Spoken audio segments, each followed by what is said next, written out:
ఇంకొకటి మీకు భువనగిరిలో ఎవరు పోటీ కాంగ్రెస్, టీఆర్ఎస్, బీజేపీ ఎవరి పక్షాన స్పష్టంగా ఉంది కదా మీకు. బీజేపీ బీఆర్ఎస్ అనేది సరే మా గతంలో పనిచేసినా కూడా ఉనికి కోల్పోయింది. ఉనికి కోల్పోయింది అంటే నేను పార్లమెంట్ ఎన్నికల్లో వాటి ఉనికి లేదు, పార్టీ ఉనికి లేదని అంటలే. ఎందుకంటే ఢిల్లీలో ఏం లేదు, ఇక్కడ ఏం లేదు. ప్లస్ వాళ్ళ పార్టీని ఒక సిద్ధాంత లోపం ఉంది. మొదటి నుంచి బయటకు వచ్చింది ఎందుకు? వాళ్ళేమో డబ్బు సిద్ధాంతానికి మరిగిండు, సిద్ధాంత లోపం ఉండతో గుళ్ళు అయిపోయింది. ఇప్పుడు బీజేపీ ఇక్కడ ఒక్క ఎంపీ లేకున్నా 40 ఏళ్ళ నుంచి 50 ఏళ్ళ నుంచి కొట్లాడుతుంది. వాళ్ళు ఒక్కసారి గవర్నమెంట్ పోగానే పేకమెట్కల్లా కూలిపోతున్నారు. అందుకొరకు ఈ పార్లమెంటుకల్లో ప్రజలు ఓటర్లు బీఆర్ఎస్కి సంబంధం లేదు.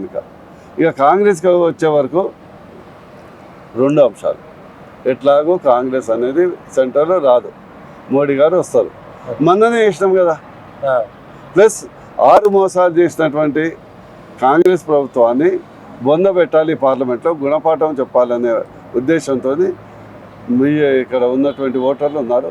స్పష్టత మీ పొలిటికల్ వాయిస్లో తెలుస్తుంది.